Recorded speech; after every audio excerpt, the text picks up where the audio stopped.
Hey everybody, it's Paul here from BEARSKIFILM, and I just want to share some of my thoughts with you guys on just a couple scenarios that maybe Ryan Poles avoided as GM earlier in the season. Um, if anybody remembers, there was some talks about potentially trading for Russell Wilson at some point, and I think it was Justin Fields and a first for Russell Wilson. Would you do it?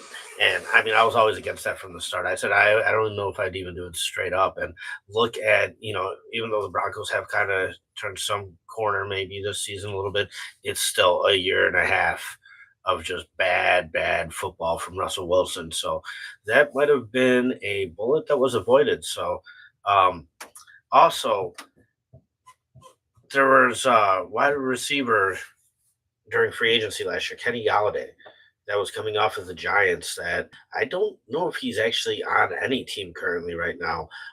But there were talks about teams trying to sign him and pick him up, and he was just not looking good in the Giants practice camp. And yeah, that was definitely a signing that was well avoided because. Like I said, I don't even think he's on any NFL roster currently right now, so that could have been bad. But speaking of the Giants, there was even talks and rumors about signing Saquon Barkley, and look how that would have turned out as well. I mean, that guy gets hurt pretty consistently, although he is flashy and whatnot. Do you really think Saquon Barkley would have made uh, any kind of real impact on this team? Hey, Foster. Let's see. Uh,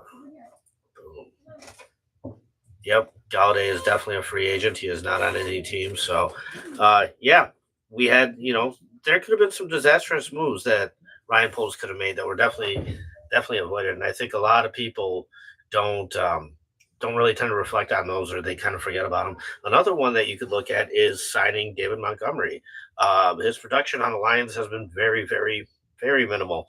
Um, in fact, Donta Foreman has done just as much, if not more, in comparison to David Montgomery. So yeah, based off the money that he demanded and what the Lions paid for him, I don't think that that was a move that was worth making. So we gotta remember, we gotta take things with a grain of salt here because a lot of people go back and reference the obvious misses. I think there's two clear ones: Chase Claypool and Velus Jones Jr. now, and as a GM, you're never going to get everything correct. You're hoping for 50-50.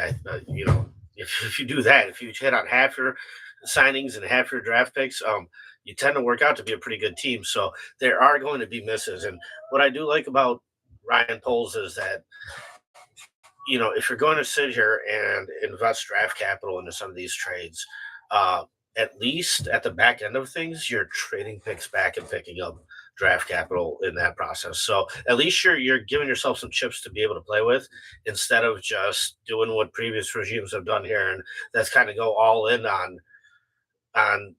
players that don't work out. You trade up for Trubisky. He doesn't sign a second contract. You traded up for Anthony Miller.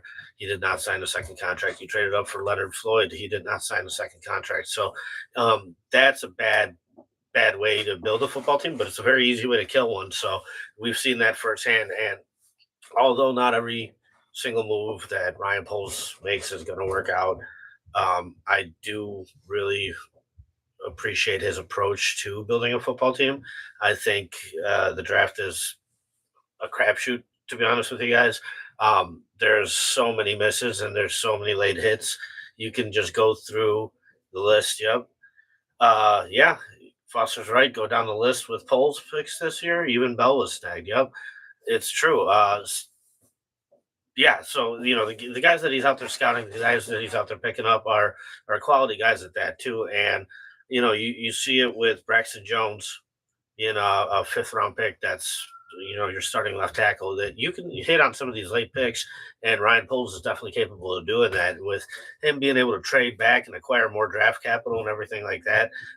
He earns the right then to be able to gamble some of these things and make some of those mistakes, to be honest with you. So although it is going to get more of a bad rep in the media because obviously there's going to be stories about it, it's still you're still at least operating in a way where you're leaving yourself open with multiple opportunities and multiple paths you can go down in the future. That's why the way this team is constructed, there's a lot to be hopeful for, regardless of whatever outcome happens, because you have many options next year. Um, if you want to draft a quarterback high, you probably have that option next year. If you want to continue with Justin Fields, you have that option next year. I mean, there's so many different ways the Bears could go, and that's the way you should build your team. You should always be looking to the future, and you should always have some type of options available for you. So, yeah, usually we do a recording on Tuesdays. Today we were not able to do one, so I just wanted to kind of get out there and try something live for once. So thank you guys for just hopping in and hearing me rant a little bit about some of my thoughts and whatnot. And appreciate you. I'll, I'll see you guys again.